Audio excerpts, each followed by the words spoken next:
and at best I find courses on other platforms which are more like educational and more theoretical. So when I came across your platform, I was very impressed and I was very amazed. Actually, I was taken aback. So it's really interesting to know how it all came together. I started working as a verification engineer at ARM. I did that for 4 years before switching as an RTL design engineer.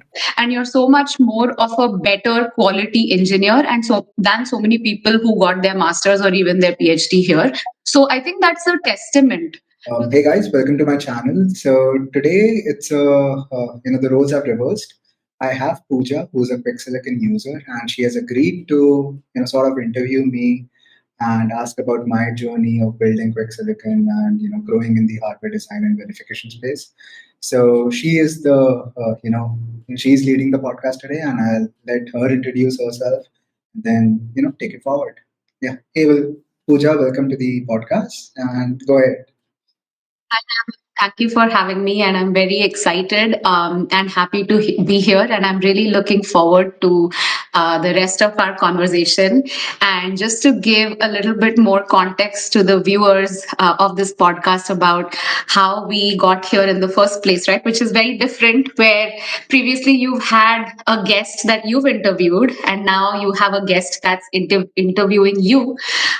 So just to give a little background about myself, I've been in the industry. I'm a RTL designer as well, and I've been in the industry for the last 10 years. I have a career spanning 10 years. Yeah, so I've been working for the last 10 years, and honestly, like I think for the last couple of years, I've been sort of searching for platforms or resources as well, because I think even though you're working and you're in the industry, you're actively designing or you're actively working on projects at work, but that does not mean that your learning stops there. There's always more avenues to learn, and there are always times when I think um, uh, not everybody gets the opportunity to work on what they wish to work on, but they may still want to learn that skill, or they may just want to upskill themselves, or for various reasons, right? You could still be working but still feel the need to learn.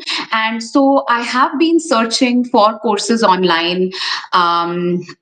And at best I find courses on other platforms which are more like educational and more theoretical. So when I came across your platform, I was very impressed and I was very amazed. Actually, I was taken aback because I haven't ever seen anything like that for hardware designers. And I think you filled a huge gap with your with QuickSilicon there. So I really was curious to see who is the person and who is the mind behind this initiative. So that's when I think you have an about me section, a brief about me section on QuickSilicon, and then I searched you on LinkedIn as well. And I must say, I was really impressed and very proud to see that you're a fully homegrown talent, and you built this and you operate this out of where you are right now, which is in India. So that piqued my curiosity even more, and I think that's why we are here today, where I'm asking you, questions that I am curious to know, which I am hoping and I'm sure that other users of your platform or even other people who know you may want to know about you. So that's how we are here today. Sure, yeah. Thanks a lot for the kind words, Pooja. I think you've said a lot of praises for me, and I don't know like if I deserve that or not. But yeah, thanks for sharing that. And yes, I think I've met a lot of people through this route where they either discover my profile on LinkedIn and then discover QuickSilicon, or vice versa. Like they come across QuickSilicon if they are looking out for some RTL design problems or RTL design courses, and then there from there they get onto LinkedIn and reach out and stuff like that. So I've definitely had a bunch of messages regarding QuickSilicon, like How was this idea born? Why did you started to work on this in the first place? How are you managing things? How is it built? What is the tech stack behind it? So I'm happy to discuss all of that here, and I'm very glad that you took the initiative to reach out to me and ask for this. And I'm always happy to talk about QuickSilicon myself and anyone else in the industry also. So I just enjoy sharing things about hardware design and verification.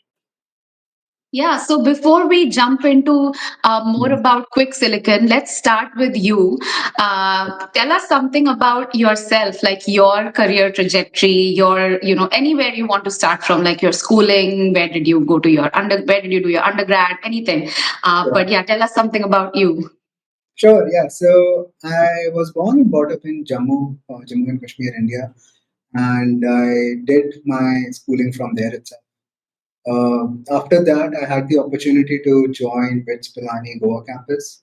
So, which is where I would say that a lot of I discovered a lot of things about myself there, because up until then I was limited to things happening in Jammu, and it's not like a very well forwarded town. It's a small town in the northern state of India. So when I moved to Goa, that's when I realized that hey, there are a bunch of different things which I can do, and I don't have to take permissions. I don't have to wait for to learn all of that. I can just go ahead. If something which interests me, I can just go ahead and do that. And I met a lot of people across the country itself. There were people from Bombay, there were people from South India. Made a lot of friends, and that's when I also was in BITS Goa. I was doing electronics and instrumentation, and which is where I got exposed to hardware design, digital design for the very first time. It piqued my interest because I liked digital logic and all of that. Secondly, I was one of those guys who really wanted to code a lot. So, I sort of had this notion that hey, I want to get into coding, and that's what I want to do for the rest of my life. I want to make a living out of that, because but we had like the same mindset, right? Like some of our relatives are working as a computer engineer in US, and that's where I also want to be back when I was in school. But as part of one of our courses, we were introduced to Verilog, which is where I realized that hey, we can do coding in hardware design also. So that is something which I didn't know, and that I was very curious to learn more about it, and understand like how it is done, why is it done in the first place? Because up until then, I always used to think that we need to have a breadboard and put things there, or a microcontroller and write some code in C. Um, Doing it in Verilog, I was I really wanted to experiment a lot more on that side and wanted to do a lot more things there. Unfortunately, that particular course was just an introduction to Verilog, where we were just doing very simple gates and some simple circuits around that, like muxes and demuxing logic and stuff like that. So my understanding was also very limited. However, things changed when I started my first internship at NVIDIA. So BITS has a program called Practice School, where they have some relationships with the industries, and right out of our third year in college, we can go and I think it's after fourth year or somewhere. So we can just go and intern for 6 months in one of the industries. So I was fortunate enough to get an internship at NVIDIA, which is where I was exposed to System Verilog and all of the verification side of things. And that was the first time when I actually learned as to how a real world silicon is actually designed, from architecture all the way to writing RTL, then all of the physical design side of things. But I was interning as part of the team which was responsible for building test benches, and at within those 6 months, I was given a task to uh, rewrite a bunch of test cases and also rewrite a bunch of coverage infrastructure. I had no idea how this is supposed to be done. I had no idea about what is system Verilog. So I spent like 1.5 months reading the LRM, trying to understand what it is, and at the same time trying to understand how test benches are built. After going through all of that exercise and spending 6 months at Nvidia, I was very clear of one thing, that hey, I want to stay in this field because there is so much to learn and so many opportunities to even write actual code. Because when you're writing code as a verification engineer, it's almost like building classes, running stuff, and architecting the test bench and stuff like that. So at that point, I had only learned, the verification side of things. I had not a lot of exposure to RTL also. Like you can do something similar as synthesizable RTL. I had not gotten exposure to that. So yeah, that was like one of the decisions which I made. I After the internship, I went back, completed my 4 years at BITS. Struggled to find a job, to be very honest. So I got a campus placement at Cisco. It was a software-oriented role. I was not interested, but I was not finding anything. So I had to get a job because I had like loans and stuff like that.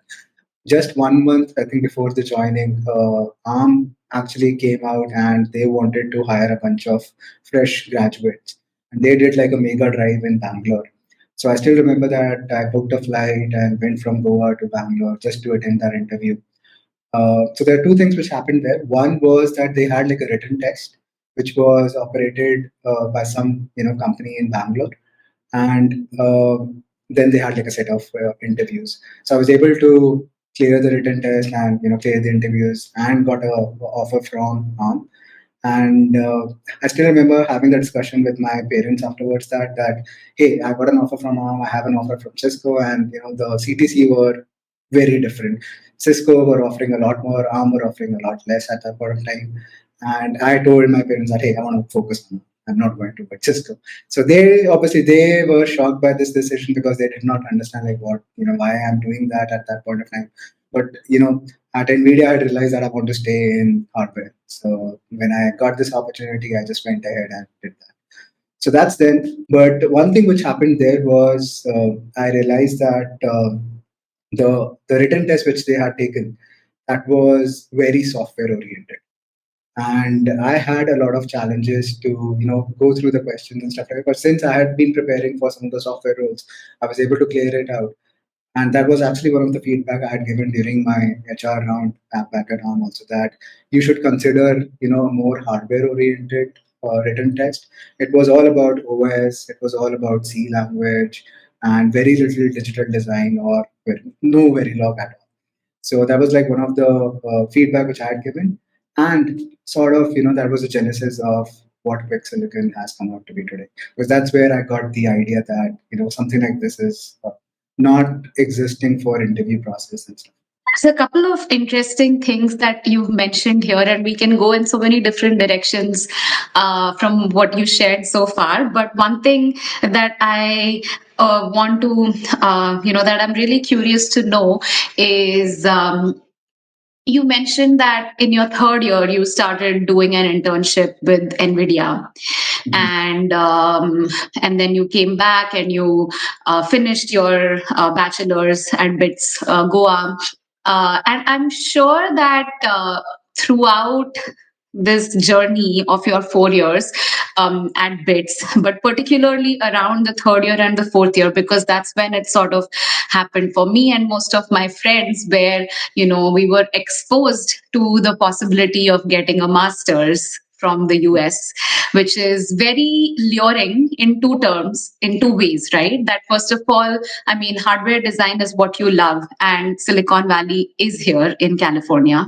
So this is the destination that any hardware designer, or any, even like anybody who has that spirit to found something, ends up here and begins here, basically. So in that terms, it's very luring. And secondly, of course, it's America. So that aspect of it is also very luring, where it's America, so it's an American way of life that you get to live here, but also you earn in dollars, and so there are so many aspects to it that lure people. And of course, I'm sure you may have had friends and batchmates, close friends even, who made that choice. And how did you not get tempted to go that route? What was it that kept you in India? Firstly, and also, I think, if I'm not mistaken, you, right out of bachelor's, you started working, and you've been working ever since. You didn't go back to get your master's, or you didn't continue the pursuit of a degree further than that. So what made you stay in India, and what made you not pursue another degree? Yeah, so to be honest, I think it was more during the second and third year of my job, because at that point, like I said, that ARM did a big hiring for graduates. So there was a group of like 15, 20 graduates which had joined together, and we had like our own circle.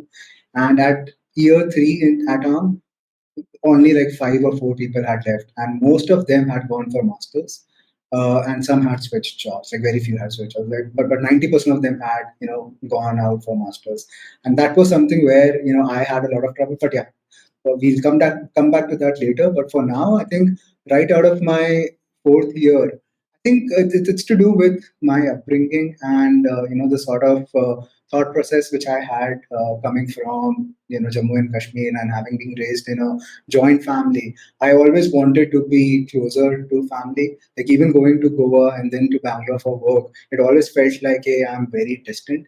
So that way, I never had like a and a path towards seeing myself settling, or even going to US for obtaining masters and stuff like that at that point of time. So that was what my understanding was. And secondly, there was also the financial side of things, which were like very strongly against it at that point of time, where I had this notion that I really want to work for like few years, finish off the student loans which I have, and then see what's next. So that was my goal, and that I had like that one single goal, and I just wanted to fulfill that. That hey, I want to get a job in the hardware industry. And once I got it, I thought that hey, that's it. I've hit that goal. Now let's figure out what happens next as we spend few years there.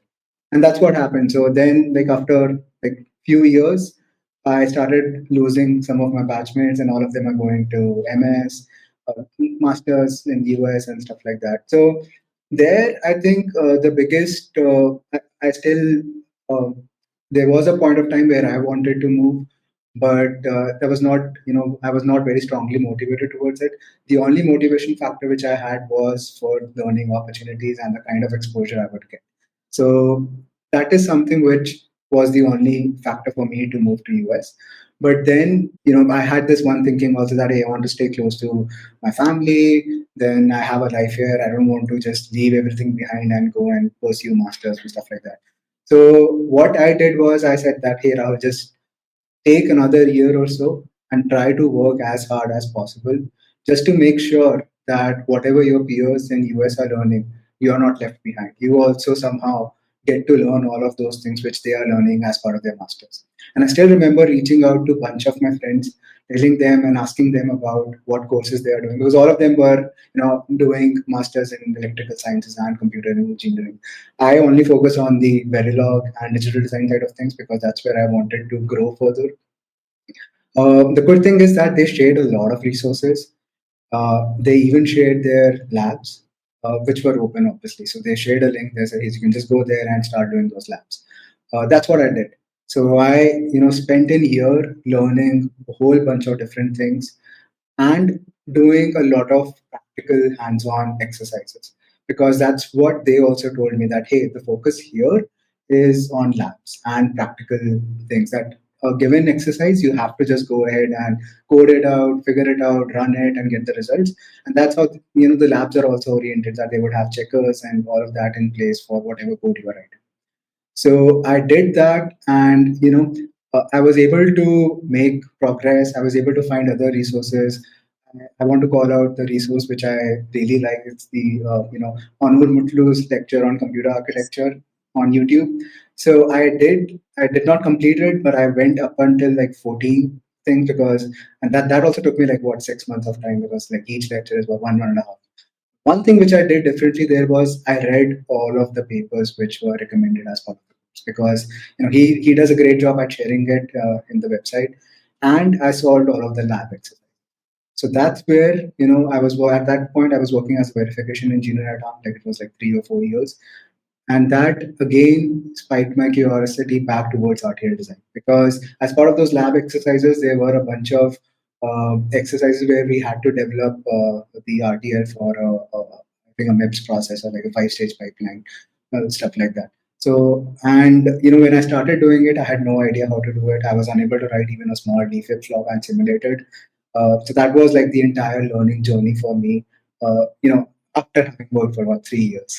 So that was, Yeah, go Sorry ahead. to cut you. But yeah, I think I really want to stop for a second and emphasize a couple of points that you shared, which I think is very important to highlight.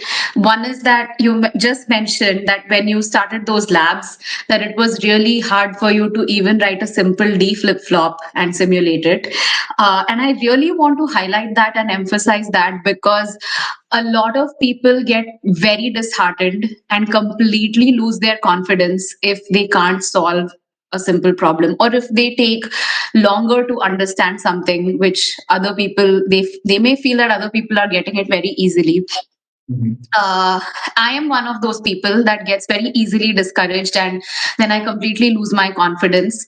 But I think I want to emphasize that uh, everybody's learning journey is difficult. Nothing, you never learn anything overnight. It's a very painful process. You get very injured, in that process, like mentally, emotionally injured. Like, of course, if you can't simulate a D flip flop, you would have felt bad as well, but you moved past it and you didn't give up. You kept trying. So I think I really want to highlight that. Another thing that I want to highlight from your career trajectory, your journey, which also I hope that many people will find strength and hope in it, is that a lot of people may feel, for various reasons, for any reason, if they are not able to pursue a master's, or build a career in come to the United States and study here, or whatever. um, that does not mean anything. Like, everything depends on what you decide to do with your career, what you decide to do with your life. It does not matter where you are. Like, you can be successful. I mean, I would say, Rahul, you're so much more successful than so many people here, and you're so much more of a better quality engineer, and so than so many people who got their masters or even their PhD here. So I think that's a testament to the fact that nothing is a limitation. Everything ultimately depends on your drive and your Right. sincerity. So I definitely want to highlight that, to those two things from your journey, because those are things that may impact people, deeply. So yeah, I but think go I on. think Okay, so yeah, so coming back about the point where you mentioned that people they feel disheartened if they are unable to solve a simple problem. I think I obviously felt bad at that point of time that hey, I'm even unable to write a simple D flip flop and simulate it. But I think a lot goes back to the my formative years at Bitskoa, where I've had like similar challenges throughout my 4 years, and this is because I was coming right out of Jammu, and uh, and being thrown into an environment where everyone is so talented and they want to accomplish so many things. I had that share of learning experiences and figuring out things back like throughout those 4 years. So because I met a lot of people who were like way too ahead of me, people who didn't care at all, and then people who were like me who were just trying to figure it out, learn on at their own pace, and then move ahead. So that's one thing which actually helped me learn even when I had spent like 3 years working at arm and I was growing in my career also. Okay, so yeah, I mean, I just wanted to say that. But now going ahead and moving to my career trajectory. So I started working as a verification engineer at arm. I did that for 4 years before switching as an RTL design engineer, and a lot of credit goes to my managers back at arm. I've had like 3 and 4 different managers throughout like those years, and all of them have supported me, and they have always given me avenues to grow. And the reason for that was that because I became very sincere towards my work, since I saw that as an opportunity to grow further and be at par with my colleagues who are in US, because I always had this thing in my mind that hey, I do not understand for things the way they understand. So I always put in the extra effort towards solving anything, be it just debugging a test which is already filed. I'll just go ahead and debug it again and try to figure out that how were they able to reach to this conclusion. Be it like some bug which I filed and the RTL designer comes and says that hey, this is not where the problem is. The problem was somewhere else. I'll go back, open the waveforms again, and then figure it out on my own again. So I think that that is something which I did for years at ARM, that I went on to the extra mile, and that actually helped me switch teams, get better opportunities, and ultimately even switch to the RTL design role. And when I switched into the RTL design role, I was responsible for working as part of the CPU project there. And yeah, even as a verification engineer, I was always involved in and around CPUs. So that's what I love doing, and that's what I've been doing for the last 9 years now. So yeah, even as an RTL design engineer, I did that. I designed few modules, but then very quickly I realized that if I want to even get into the nitty gritty details, I need to be somewhere where things are being done from scratch. So ARM was a great company. They offered like, great projects and everything, but everything had like the legacy thing attached to it. That everything was being built on top of that, and that's where I got the opportunity at Tenstorrent. So I applied there. It was, very difficult rounds of interviews. I had like 6 or 7 technical rounds, and I was, pleasantly surprised that I, cleared all of them and then got through it. That was just the beginning, I would say, because last 3 years have been a roller coaster ride for me personally, where I have been given a lot more ownership than I expected in the first place. I've been given a lot more opportunity to write RTL, design microarchitecture from scratch, and a lot of I have to present to a lot of different people who are like way ahead of me, and share my ideas and stuff like that. I still remember like the entire first year I used to have my one-on-ones with a fellow at Tenstorrent, and at ARM, I had never had the opportunity to talk to some people who are at that technical, level. But here at Tenstor, and we were figuring out the pipeline together, trying to come up with solutions. And every day was a challenge. Every day was a learning opportunity. But after going through that, I've been, very grateful that I took that step and have spent like the last 3 years, because they have really helped me grow a lot. So it sounds like you had a very busy and challenging but yet fulfilling last Mhm. 3 years. So Yes. how did you get time to work on QuickSilicon, and how did you even come upon that idea? Yeah, so I guess the idea was always in my mind. Like I said, that when I attended the paper at the written test at ARM during their hiring drive, right? At that point, I realized that something like this should exist for hardware design, and especially my love for Verilog and all of the coding things related to Verilog, system Verilog. I definitely thought that hey, this should be possible. So at yeah, Tense Torrent, obviously it was busy. But back in the mind, I always had, I wanted to work on this idea. I didn't know how to do it, but I just wanted to work on it. uh, I guess a lot of it happened during COVID, like 21 and 22, where, since we were working remotely, we had this opportunity to spend some time here and there to work on ideas. And plus, there was nothing to do outside. So you know, that's where I think we started working on it. And we were able to develop the platform and do that. So by the way, I think I've not mentioned this before. I have like 2 other people who work with me. So they are my friends from college from Bitskoa. They are from computer science background, and they do like the entire website thing. I am the one who manages all of the hardware design side of things, and how the communication happens between the tools and the things which you see on the website. So yeah, that's when we started working on it. I think it was a lot of weekends being spent on doing coding sprints and stuff like that, because initially it almost felt like a hackathon to us, that hey, what does it take to build something like this. We built that, and I loved it. I think when they were able to run the website on the local host and show it to me that this is how it looks, and this is how all of the different pieces which we've been building for the past few weeks come together and look like, I was very excited. So at that point, I think there was nothing to do on the website. You were just able to code it and click the run test cases button. That's it. So there was no output being shown at that point of time. But we were able to inspect the logs and see that what is happening internally and stuff like that. So and then we built further and eventually launched the platform. It's a really beautiful platform and a wonderful user interface. Mhm. Um, So it's really interesting to know how it all came together.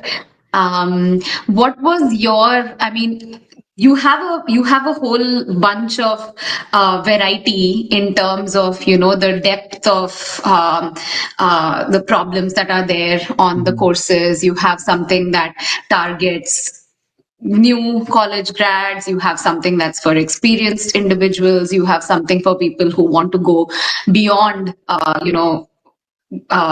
what do you say, above and beyond what they are doing. So you have a lot of diversity there. But when you were building this, did you have like a target audience in mind, or what was your thought process? And Yeah. also, was there any initial like money that you had to put in? How did you fund this, the development of this?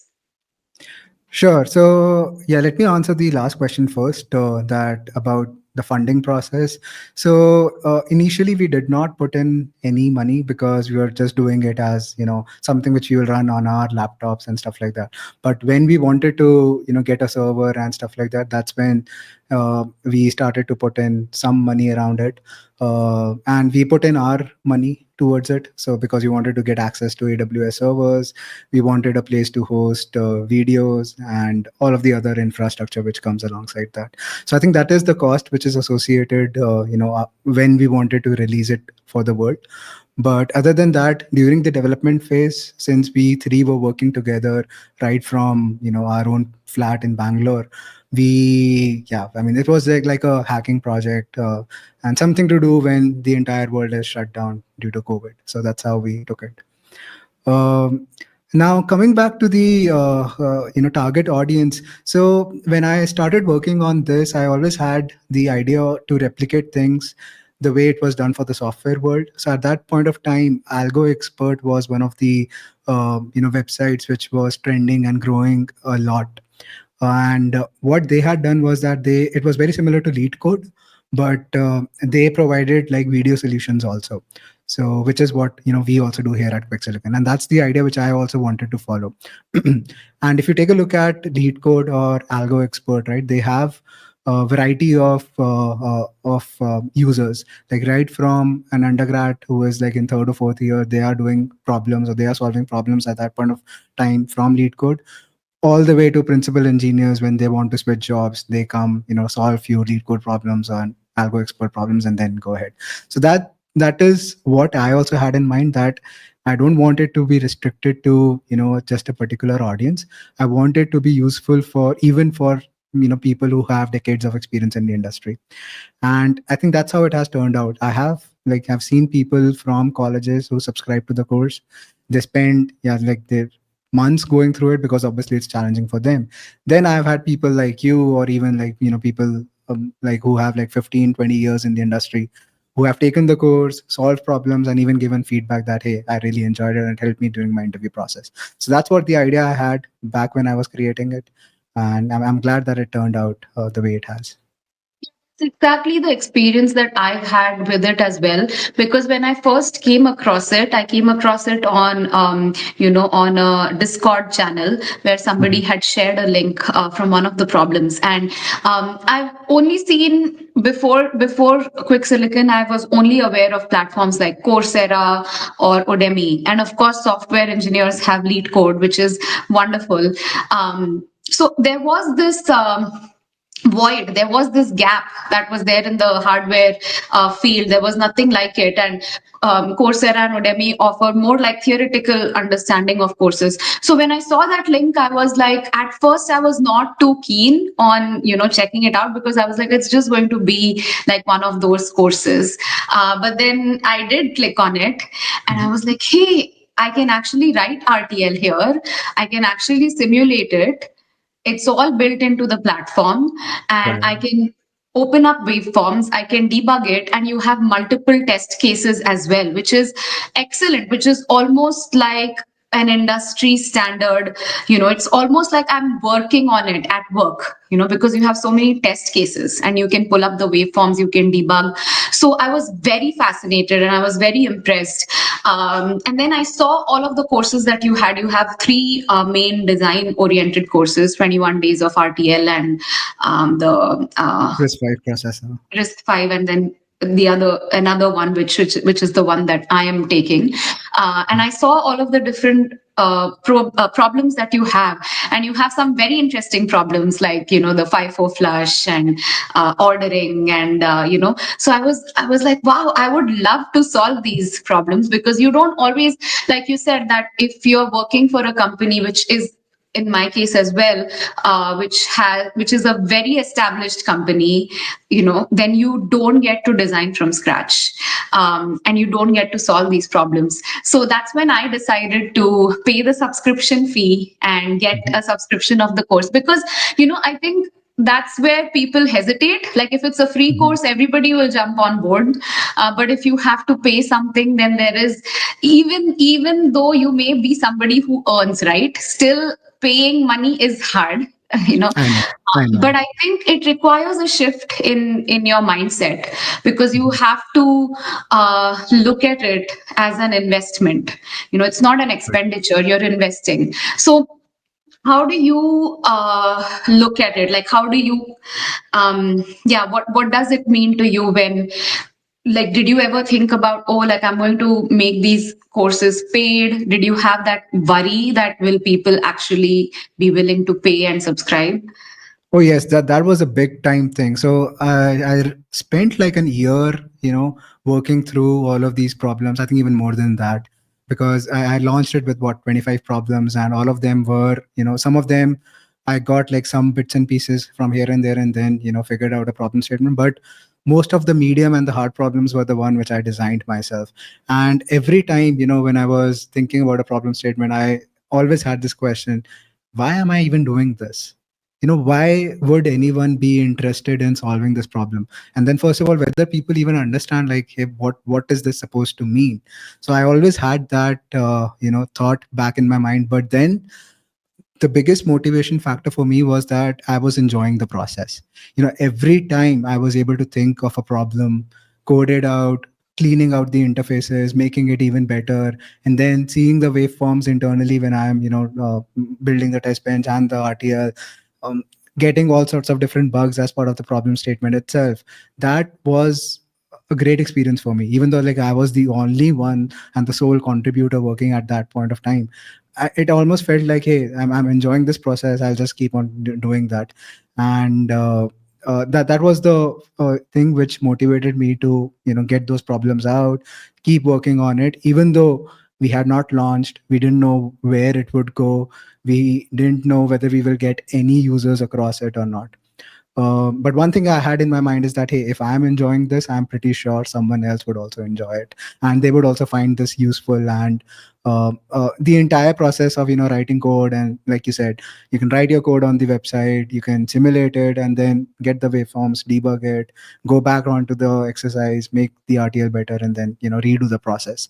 So that was something which I really enjoyed myself, and that was the motivation factor behind going, even though for like almost for 2 years we had no idea where we are doing, what we are doing. And it hit a lot more when I was recording videos, because I fumbled a lot. The first few videos, if I still, they are still there on the platform. There is if you take a look at those and if you try to listen, I am literally shivering when I'm trying to explain something.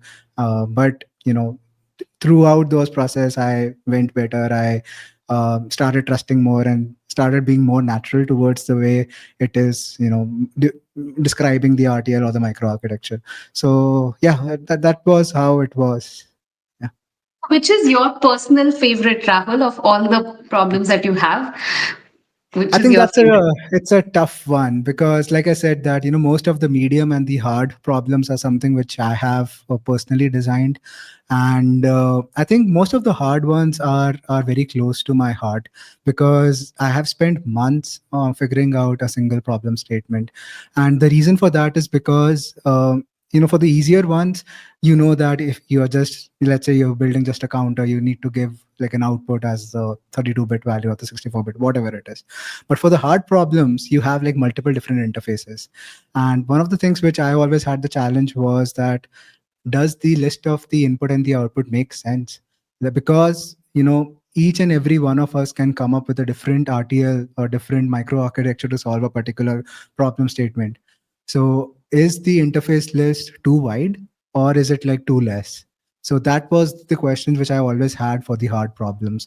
But I'm glad that so far everyone has actually figured it out, and they know that why this particular interface signal exists and what is the purpose of it, and they do understand it, and the problems actually make sense. So like one of my first or initial doubts was that, when people read it out, will they able to figure out what is this problem statement trying us to design, or what RTL we are supposed to write. But it worked out well.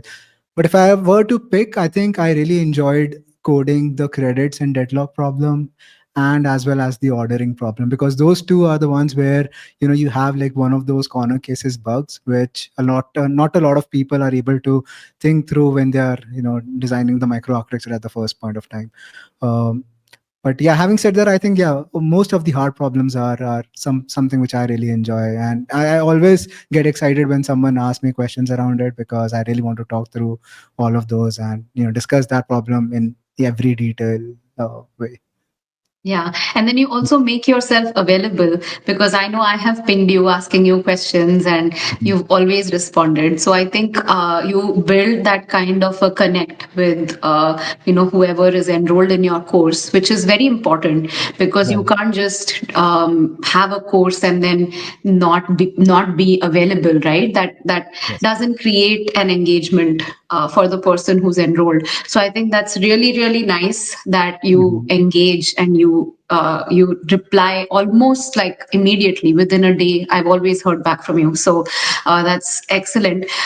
Yeah, I think ordering is my credits and deadlock was my favorite as well I so see. far. I mean, I enjoyed many of them, but I really enjoyed credits and deadlock. Ordering, I'm still figuring it out. Oh, I'm I see. stuck a little bit, so I'm still thinking about it. It is a Mhm. challenging problem.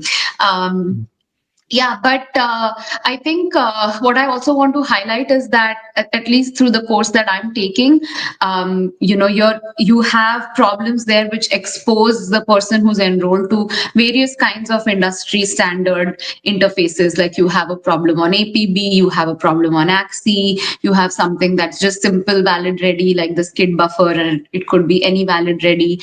And then you also have something that I have not used, which is the what is that? The quiescent The Q channel protocol. Q channel protocol. So I've never Mhm. done that before, but I learned about it from your platform. So it's really a good base that you cover with your problems there. Um, so all of this must be keeping you very, very busy, I'm sure, because you also have a full-time job and you do this on top of that. So do you do anything other than hardware design? Like what does your life look like outside of work and QuickSilicon? No, I think I try to make time for my wife. She always complains about that too, that hey, you're always working. But yeah, I try to figure out time and stuff like that for just enjoying life too. So I'm a big time I like to work out and play outdoor sports a lot. So every now and then I we tend to make plans for a late night squash session, or some other outdoor sports and stuff like that. Plus I tend to take out time for working out too, because it's very important. I've had like health issues in the past, so I've realized that that's something which is non-negotiable right now. And yeah, and I try to keep my Sundays free, because otherwise it tends that you just work the entire week, and you risk the chance of getting burned out and then not doing anything. So one thing which I really like doing is to divide my day as to when I work on QuickSilicon and when I'm doing my full-time job. So I think Monday to Friday it's mostly just focusing on my full-time job, because I don't get enough time to work on QuickSilicon. And Saturdays, I think that's the time where I spend a lot. on QuickSilicon. Like it's like the entire day I spend there, and then Sundays is a rest day generally for me. And we go out and spend a day out usually on Sundays. So that's how it is. Nice. So, what is your vision now moving ahead for QuickSilicon? Like you have, I think you also have a course for verification. Um, It is yeah, coming up soon. Yeah. So I'm working on the details right now. And right before this podcast session, also I was debugging one of the problems as part of the course. So it is still in works, and hopefully will be released in some time. Yeah. yeah. So, I think this was something that when we were chatting a while ago, or maybe you have like a feedback section in your Discord group for the for QuickSilicon, and I think that I had shared it there. But I think it would be great if in the future at some time you can also think about integrating, being able to synthesize the design and write constraints, because that would just make it a complete package, like a complete course. So have you given that a thought? Yes and no. So yes, because I do that internally before releasing any of the RTL design problems. I do synthesize it. It's just a synthesis done using Yosys. But no, because it's quite a bit of effort to integrate that as part of the platform right now, because the way we are thinking about it, we are able to specify constraints, specify the clock frequency, and then do the synthesis there, and then get the results out. That is something which is something which I still have to figure out. It is on my mind, but I think the good thing which has happened now is that a lot of people reach out to me and they request different things. And what I notice is that a lot of people are requesting for a verification course. It is coming surprisingly from a lot of RTL designers, because they do not understand like how class based dynamic test benches are built if they haven't worked on verification before. And then a lot of engineers who have just entered the industry as a verification engineer, or they are planning to enter, so they want like similar to the way the hands-on RTL design course, they want something very similar to verification and building test benches. That's what I'm currently focusing on. And since I told you before that I only have my Saturdays dedicated towards it, so I can only work on limited amount of things. So I'm right now focusing on that, and once it is out, then I'll probably figure out, hey, what's next. So there are a few things which are in mind. I obviously want to integrate certification as part of the hands-on RTL design course, but it will be based on an assessment, because I don't just want to hand out certificates without testing what you have learned. And then I have like a bunch of problems already designed, but they are pending to be released for the hands-on RTL design course. So that's also something which I want to do. Yeah, I think that's what it is. But yeah, synthesis, I have thought through it multiple times, but then I always parked it aside, because it will take us like months to just integrate it, test it fully, and then add it onto the platform. Yeah, that would definitely be a challenging add-on, Mhm. but I hope it happens at some Yeah. time in the future. Mhm. So I have just one last question for you, Rahul, before we wrap up, which is again, bringing it back to where we started this podcast off with, which was basically, like I was mentioning to you, that I was very impressed and proud to see that you've built a platform like this, and you, right, you're like I said, a homegrown talent. And Mhm. why I reiterate that is because, for example, the founder of Lead Code is, he's in Silicon Valley. He founded it from here. He's based here. The founder of other learning platforms, educational platforms like Coursera, was founded by two computer science professors from Stanford, which is again in Silicon Valley, and even Udemy, which is the other popular one. I don't think the founder was in Silicon Valley when it was founded, but he is here now. So all of these initiatives have been typically founded here, but a platform like yours, Quick Silicon, which is actually, I must say, it's a very high quality platform. It's a very good platform, which is founded in India by an Indian, So that really makes me very proud. But that also brings me to my last question, which is that what do you think would it take for more of for us to see more of these founding initiatives coming out from India, or what is it that you think currently is missing in the ecosystem? Have you given that a thought? And also, I want to add on to my question here, which is I was doing some research and I don't know too much about it. I just did very basic research. But have you heard of something called the Shakti processor? You Yes. have? Okay, yeah. So I was very fascinated. It's a RISC-V based open source processor, which was built in India. So what would it take for us to have that kind of ecosystem where more of this can happen in India? Right. I think it's a very involved question. So I would like to answer it as to what I understand about the industry and my understanding of things. So I think the first thing is uh, people here in India, they do not lack ideas. I've had the opportunity to discuss a lot of ideas with people who are currently working in the industry, who eventually want to go out, build a company around this idea and see what happens to it. uh, the thing which lack here is the initiative and the already existing examples of people who have done that. So in the US, you would be able to find people who have just they left their jobs, got a funding, built a company, and now they're successfully running it because they trusted their idea and they knew that they will be able to get capital very easily. For software world in India, that has changed a lot because I see my friends who have left high paying jobs and started a successful software company. But for the hardware industry in India, it is still a challenge because I don't see a lot of investment, being flown into or being given into all of these companies which are being started out from India. And secondly, it's the market also. So like you said, that the market for semiconductor startups, be it design, be it fabless IP, or anything else related to tooling or infrastructure, it all is based out of US.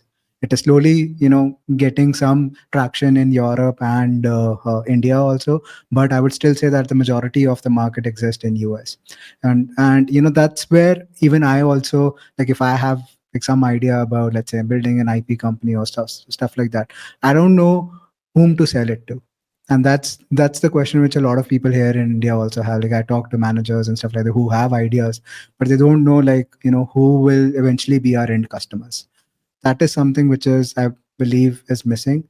Secondly, like, the entire ecosystem, it's not that yeah, it's not that well established here in India for hardware startups.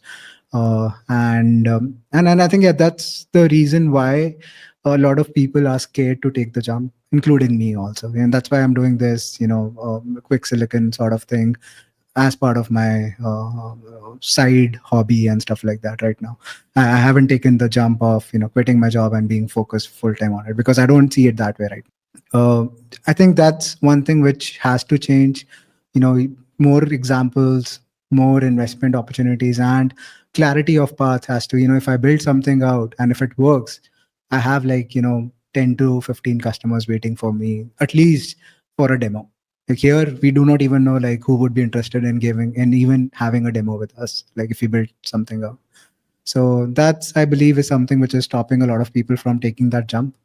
But as far as the skills, ideas, and initiative is concerned, I don't believe we are lacking anywhere behind. Just that the other side of things is something where we still need to spend a lot more to get to a point where people feel comfortable taking the step. Things are changing at a rapid pace, and with more and more initiatives from people like you, people will get that example, that guidance that they can look up to. So, well, that was all that I had from my side for you today. It was great chatting with you, and thank you for creating this time and for hopping on this podcast. Yes, same here. I enjoyed all of the questions, Pooja. It was lovely talking to you. And yeah, thank you for taking out time and doing this. And again, yeah, thanks a lot for all of the praises you have shared. I mean, that's a lot. So yeah, Yeah. okay. All right. Okay. Great. Thank Thank you. you. Bye. Bye.